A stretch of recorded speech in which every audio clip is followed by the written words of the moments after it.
ulimi. Mwinuko wa ulimi. Mkao wa mdomo. Na mahali pa kutamkia. Basi tuandike vizuri wewe.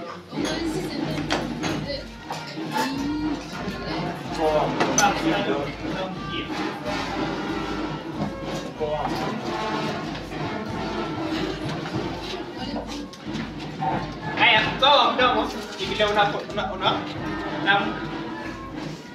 kwa hivyo kama kianza hapa hizi tatu kwa mkao wa mdomo utanazika.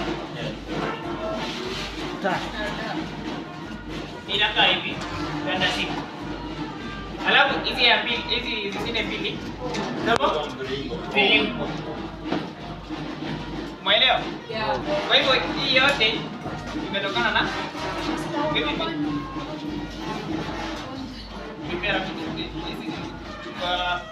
imetokana na hapa kwa njia kuaisha ya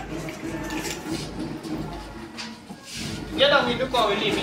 Ndio maana sasa hapa tunakuja unasema nyuma, mbele na kati. Mahali pa kutamkia. Mahali pa kutamkia tukija hapa.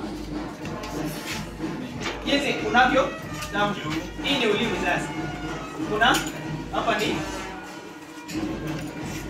nyuma, mbele, juu, pande kati.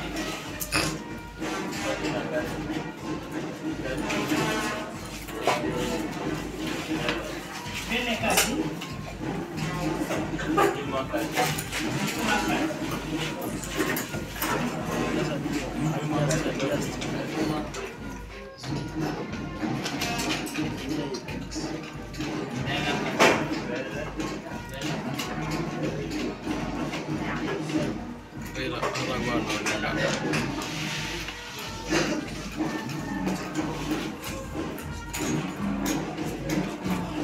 Kwa hivyo inakaa hivi. Pia unaweza hapa kusema unataka hivi. Au wastani.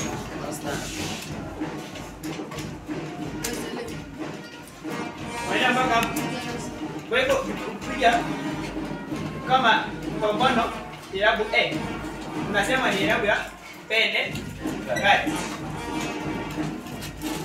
Irabu ya unasongeza pia irabu na kwa vilimbo. Yana hapa hii irabu ya mbele juu. Kuja upande hii irabu ya nyuma juu. Unaweza ongeza tena irabu na mko mdomo vilimbo. Pia hapa ni irabu ya nyuma kati. Unaweza ongeza irabu na mko mdomo vilimbo.